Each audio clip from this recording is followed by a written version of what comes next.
Hello, this is Dread from Epic Builds. In today's video topic, we're actually doing something different this time. So I'm going to be showcasing JayTheProduct slash Jimg's Turbo Smite Void Knight.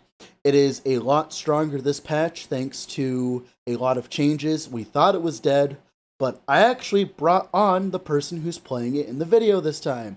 Go ahead, Jay, introduce yourself. So, hey guys, I'm Jay, and last patch I started playing Void Knight Smite with the cast on throwing attack idols, along with Hammer Throw to proc it, and it was my favorite build, like, within days of playing it. And after the Sentinel rework, I was pretty sure it was just dead because of the removal of the mana gained on Smite prefix on helmets. But Jimg, another great community member and a good friend of ours, showed me that actually you don't even need that anymore. And it's very much alive, and from what I've seen so far, a lot stronger than last patch. So now we're actually utilizing a ridiculous scaling method of scaling vitality to gain adaptive spell damage. No, sorry, not adaptive. Void spell damage for every point of vitality we have. It's a 1-to-1 ratio. So, although we're losing Future Strike, which is how we procced loads of smites last time, or last patch, now our smites are hitting like 2 to 3 times harder. And we've gained, like, my Void Knight has gained at least 800 HP, and I don't even have like a tier 12 helmet yet. So, the issue is the build is pretty gear reliant. You need the Forgotten Knight set with the sword and the amulet, because they give Void crit and Void spell damage, which are huge for the build. And you need 4 decently rolled Smite on throwing attack idols, and then just stack as much Vit as possible. I've already cleared up to 280 corruption with the build this patch, and Jimg pushed it like well over 300, I think almost to 400 last patch. And with some investment, I'm pretty sure you'll be able to get it to like 4k plus HP and easily go pretty far in arena, like 300 plus waves. I really appreciate it, Dread. Thanks for giving me the platform to show this amazing build to the community. And you guys can find me live most days on twitch.tv/JayTheProduct. He's also the creator of one of the best uniques coming in this patch of the Salt the Wounds, which is absolutely insane, and I can't wait to actually drop it for once. The only other thing I'd like to add is this build does look expensive on the surface, but mostly the most things you need to actually get it started, I would say, is just a rune dagger and like 2 smite idols, and you could technically start the build, quote unquote, but like you said, you won't feel this kind of power until you're heavily invested in the build, and you might struggle just a tad, but be warned on that if you try to start this build without as much gear. One thing I would also like to add as well, I don't know if you think this is a good idea, Jay, or not, but I believe the gloves, Quiet's new gloves, might actually be a really good item for the build. Me and Jimg have been talking about that, and like, yeah, that's the end goal, right? Definitely want the Quiet's gloves, but they're just so rare at this point. Like, I didn't want to even talk about them because I know a lot of people in the community won't see them for a long time. But definitely in the ultimate endgame, you want those gloves. Yeah, of course. I just wanted to talk about it because I believe that that would be actually ridiculous for this build. Yeah, Because I believe definitely. that damage reduction is so insane with this build. Because instead of using Leads of Argentus, you can just run those instead. Yep. You've got the DR, you've got the Vit, which is health and damage, and then it's got percent increased health as well. Like, it is just everything you want on a pair of gloves. Can you tell me why this version is better than the Paladin version of going Lightning? You get a lot more leech with this build, and because we're using the sacrifice node, you're like spending. It's I think it's 25% health per hit with smite. With the 100% And reduce, it gets down to like, I think it's like 7%, right? Yeah, it's quite low at that point. But even as a paladin, you just can't get enough leech to really sustain it nicely, and you do like a third of the damage. You're tankier, I'd say, as a paladin because of being able to stack like block and stuff, but you're also a lot slower because you lose out on haste from the Forgotten Knight set. And me and Jimg made this build to go fast. It's all about zooming, and the paladin version might do a lot better in arena, but for monoliths and pushing corruption, Void Knight is definitely the way to go. Yeah, I believe if you were to push this in arena, I would go with the paladin version. But Yeah. if you were to just do monoliths, like most people, yeah, this is like the superior option. The 40% echo itself is just enough to make this even better. Oh yeah, for sure. All right. With that being said, we're gonna get into the video here. Thank you for coming on, Jay. I appreciate it, man. Bye. See ya. All right, here we are in Planner with the build today. We're just going to go over the skills real quick here. So first skill is Hammer Throw. Just so you know, versus the old version, you used to run Battle Rouse as that was the best way to sustain your HP. But thanks to all the extra damage you're getting from Smite itself, you're leeching a lot more. So you actually don't need Battle Rouse to sustain your life. So that means you can get to the minus mana cost nodes instead. So 1 point into Winged Hammer's travel, 1 point into Steadfast travel, 1 point into Iron Spiral so that your hammers actually spiral and they can hit the same target. 1 point into Hammer Vortex so they orbit you. So as you're walking through the monolith, your hammers walk with you, meaning that you will hit more smites as you're clearing packs and makes you into a clearing machine. 2 points into Catapult, so you get 2 extra projectiles in the end because this one node Iron Spiral halves your projectiles. So you can actually hit more smites. This is actually 3 per cast, so you can actually have 3 chances of casting smite per cast on single target, and even more, I believe, because they'll rotate around and keep hitting. And then 6 points into Ballista for the -6 mana cost, because you don't want mana cost on your Hammer Throw. This build runs a little bit of mana regen to sustain a very small mana cost on Hammer Throw, because when you use Hammer Vortex and -3 mana cost rings, you actually can't get to 0 mana cost, but you can get to like 1 or 2 mana cost. And if you just run a little bit of mana regen, it means that you're mana neutral for most of the time. Then 5 points into Rapid Throw for the attack speed, because you want as much attack speed as possible, because you can that will increase the amount of smites per second you do. And then he also takes 3 points to Guardian Zeal. The main reason this is because so the increased damage is strong, and then the global crit is really, really strong because we just lost Lunge. So getting your crit cap is a lot harder now. So you 100% need Guardian Zeal. Back in the day, it was kind of like wishy-washy if you were going to use it or not, but now it's 100% required because of the loss of the 240% crit chance from Lunge. Now we're going to talk about Smite. Smite is procced from the idol, by the way. So 3 points in Blinding Flash, so he does 30% more hit damage versus blind enemies and 30% blind chance, so just damage. He doesn't go down here because the double cast actually doesn't matter for the Smite cast, because this is for double cast, like directly casting it, not double like procced. 5 points into Sacrifice for 250% more damage, but you sacrifice 15% of your health each time Smite casts, and this counts the proc smites too. So if you proc like 60 smites, you're going to go very low on health. This actually can't kill you because it's of current health. So for instance, if you go to half health, it'll be 15% of half your health, right? But this 5 points in Atonement, it gives your sacrifice health minus 100%, which brings it all the way down to 7.5%, which is a lot more manageable, especially with the insane amounts of leech that Void Knight gets. 4 points into Deep Impact for the crit multi, because in the build right now, you only get up to 300%. This brings you up to 400%, which is a perfect number. 5 points into Conviction for the base crit. The cast speed does nothing for us because we're actually proccing Smite, so the negative cast speed does nothing. And we need the base crit because of the nerfs to Lunge, making crit chance a lot harder to get to. Volatile Reversal. This is your stereotypical Volatile Reversal setup. The main things is movement speed, attack speed. This is global attack speed, so this counts for your hammer throws. And then 3 points into Harbinger of Dust, so enemies take 30% increased damage. That's very simple. Anomaly, this is a little bit more different. 1 point travel into Void Touch, 1 point into Time Bubble, then 5 points into Time Bubble duration, so that the Time Bubble lasts longer. Then Time Lord, so the Time Bubble is cast on you, but it has Anomaly gets a mana cost. This means so that time bubbles always on you, so that you actually get the buffs from decimation, the crit from decimation. So it's a little bit more crit, helps you get to your crit cap, so your smite's always crit. 1 point into lingering memory, so that it has a 100% uptime. 2 points into your manipulation, which this is global attack speed, which procs all of your, which is for hammer throw. 2 points into time eater, health leech. It's doubled for void damage, which is all of your damage. So this will actually be 2%, right?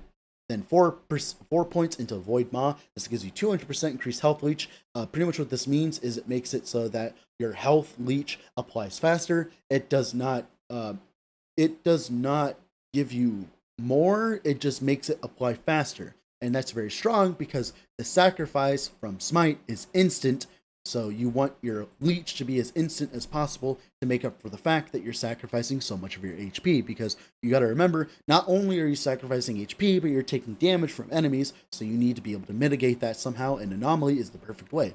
Now, because of the fact that we don't need as much mana anymore, we can actually run Sigils instead of anything else, which gives you insane amounts of damage for this build. So we take 4 points into Powering Sigils, 1 point into Last Wish, so you can summon Sigils on kill. So this is how you sustain Sigils while clearing, while you only need to cast it like once during the start of the mono, and then you obviously have to cast it for boss fights, but that's it. 3 points into Decree of Flame for added fire, so you get about 28 added fire, but then it is turned into void damage with Sigils of Despair. You actually get a ridiculous amount of increased damage from it as well. So Sigils is a lot of damage. 5 points into Iron Sigils, so you get a lot of armor from your Sigils, because flat armor is strong right now, because armor actually functions as a defensive mechanic. 4 points into Enduring Hope, so Sigils last longer. You want 4 points in this so that the Last Wish is up long enough, like the uptime of it is long enough, so you always have it. Then 1 point into Tetragam for an extra sigil. Now, we are also running Faith. This was bugged last patch.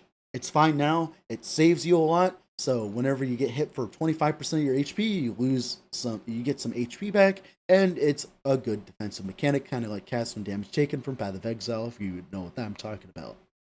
Now we're going to talk about passives. So for passives, we take 8 points into Juggernaut for the strength, and the fire res and the void res to cap our reses. 8 points into Vitality, Fearless for Vitality and Health Regen. Vitality scales are void spells 1-to-1, so this is actually 8 flat void as well, which is really strong.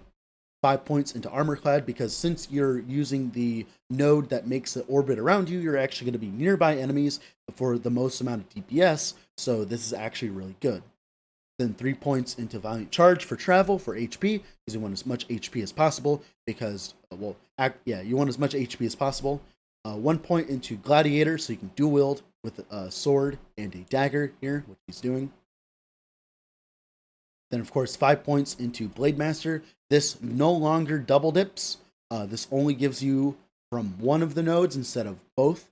So, for instance, if you're wielding a sword and an axe, you do not get the double attack speed anymore. Those days are gone. So this is just 25% global attack speed, which is strong for throwing attacks, because global attack speed is a very hard affix to come by, throwing attack speed, especially after some of the Forge Guard changes. Now for Paladin, we take 8 points into Defiance for the Elemental Res, then 7 points into Valor for the HP, so that we can get all the way up to Sigils of Hope. So we can actually use Sigils of Hope. Void Knight, take 8 points into Abyssal Endurance for the Void and Fizz Res extra. We take 6 points into Temporal Corruption for the added flat Void, and it turns our Smite into Void, which means all adaptive damage is applied as Void damage instead. 6 points into World Eater, so we get the Void damage leeches health, which is all of our damage, so we just get 6% leech, and this is affected by the Anomaly increased leech as well. 8 points into Void Bolts for even more flat. 1 point into Void Corruption, so that we get 68% crit multi from the entire Void Knight tree. Really strong. 1 point into Reinforcement for the Smite scaling Vitality. This is how you actually get the Smite scaling for the Vitality. So Smite actually gains 4% increased damage per Void. Oh, no. Yeah, I think that is, right? I think that's it. Oh, no. So it doesn't apply the increased damage per attunement, but it gives you the Smite Void per Vitality. Okay, there you go. That's what I was That's what I was confused about. Okay, so you just want 1 point in this. Obviously, later on, you could probably find a way to grab 5, but it's really not worth the points. 5 points in echoing strike, so you have more echo chance, so you get to 20% echo. Then we get 10% here from Time Legion. The Time Rot chance on hit, that's anything. I believe they nerfed Time Rot. Yeah, so Time Rot isn't as good. Time Rot's like whatever. And it used to reduce. Oh, no, does it reduce attack and cast speed? I don't remember. I'd have to look into that. Don't take my word on that. 10% echo chance, obviously, and then 10% here. It does reduce your reduce melee attack speed and throwing attack speed. But the echo is more damage, so it's like 40% echo chance and increased mana cost as well. That's why we have to actually run like mana regen and stuff. 10 points into Future Mind for the increased mana regen so that we can actually sustain smite attacks, and then 10 points in Eternal Form because this is 20% increased health and 10 vitality. This is like by far one of the best nodes in Sentinel now. They decided to give Void Knight this. This is ridiculously strong. I didn't know they had this until I looked at it because I've been very busy, so I'm just like, what the heck? This is ridiculous. All right. Now, for the rest of it here, we're talking about gearing versus idols. Smite, we run 4 Smite idols with chance to shred armor and hit. Since our damage is hit-based, right? The armor shred will give us about 60% more damage at most on bosses and stuff like that. But the thing is, it's a little bit less effective for void damage than physical, but it's still good enough to run because you're not going to run anything else in your Smite idols, right? Then, of course, for the rest of it, just health regen, poison res, mainly poison res because you have to actually cap poison res this patch because mobs actually poison res. I would probably get a little bit more poison res this myself. But then, of course, for the helmet, you want the spell damage and the void damage is insanely strong affix. Vitality is insanely strong as well. And, of course, health and health because we're scaling health. Lock of the Forgotten Knight is a very strong item for the build because since Lunge got nerfed, we have to actually run this, right? So you get the 3% Void critical strike chance, and you also get Void Rifts, which I don't think really matter for this build specifically. But yeah, it gets a lot of crit and a lot of damage. Then, of course, for our one-handed weapon, we have crit multi, slow, and chill. And, of course, we have the Rune Dagger. Rune Daggers are insanely strong for you because of the 4% global base crit, and of course the adaptive damage applies to your smite, so this is like one of our best in slot weapons. For the chest, Spell Void, Vitality, Health, and Health. Like I said, the Vitality and the Spell Void, this gives you 22 flat Void, so you're getting insane amounts of flat Void. Blade of the Forgotten Knight for 50 flat Void. This is the only offhand in the game that can give you like flat damage for the build. You also get haste on hit, and since you're always casting hammers, right, and they're always running around you, as long as you're hitting stuff, you will probably have 100% uptime on haste while clearing, which is why this is so zoomy. And of course, the 15% increased attack and cast speed, which applies to your hammer throw as well. So this is like your best in slot sword. In my opinion, I would probably not play the build until you got this sword, but you can play the build without it. You can just play a Rune Dagger, and you can play like something else, but it's like, this is like definitely the more important. This is a lot less important. You won't crit as often with Smite, but this is way more important. This is like literally what the build is built around. This is by far not a cheap build, but it is using me. Now for rings, we only want T1 throwing mana cost because it doesn't matter for us because we're not doing flat physical on our throwing attacks. We're doing smite damage. Throwing attack speed as well because you want as much throwing attack speed as possible because that's more damage to your smites. Critical strike avoidance and necrotic res, or res and critical strike avoidance that actually caps our crit avoidance, so we can actually get something else on dragons. We can actually get resistance on dragons, which helps us cap our res easier. For the belt, we run void damage and mana regen. Now, for monolith farming, for really high up monolith farming, what I would suggest is to run the cleanse potion instead of that void damage. But right now, it's kind of bugged because it's not it doesn't have a name in game, so that's why he wasn't able to put it in the planner. But I would probably go for a cleanse potion here. But other than that, it's fine. And mana regen, obviously, you want 12 mana regen is apparently perfect for throwing for this hammer throw, which is nice. And throwing attack speed from Coral Rings. Coral Rings actually a lot of damage because it's 6 flat for you, right? And the throwing attack speed, minus mana cost, health, necrotic res. Gloves for endurance, crit chance, throwing attack speed, health, shred armor and hit, and that applies to smites as well. It's not just throwing attacks, so he is getting to the shred cap with this as well. Then boots, movement speed, vitality. Vitality actually gives you damage, like I said, so it's very strong. And of course, HP, and then he caps his resistance with this. Then he uses Tainted Effigy for the additional spell void damage. Gets the +2 smite for the increased spell damage and the +2 smite. Crit multi, frailty, which is very strong for us because since we're spamming so many projectiles, it's pretty much 100% up on most bosses and most enemies. And then, of course, health. For blessings, he's got endurance, so he doesn't have to run endurance on his gears. He's capped on endurance. Cold res, so he's capping his cold res with his blessings. Like I said, this is a very end game build. You'll have to do a lot of things to get up to this point. This is like 100% like perfected, right? Then, of course, lightning res. Void Shred, this is very important. This literally doubles your damage on trash and gives you like 40% more damage on single target. So Void Shred is very powerful because you hit so many times. And then, of course, and that's pretty much it. You probably do want Adorned Idol drop rate because you do want really good Smite idols. So I would suggest this as well. So if you get Adorned from all the outcasts, this is the way to go. All right. And with that being said, thank you all for watching and have a wonderful rest of your day wherever you're at. And thanks, Jay, for coming around. Bye.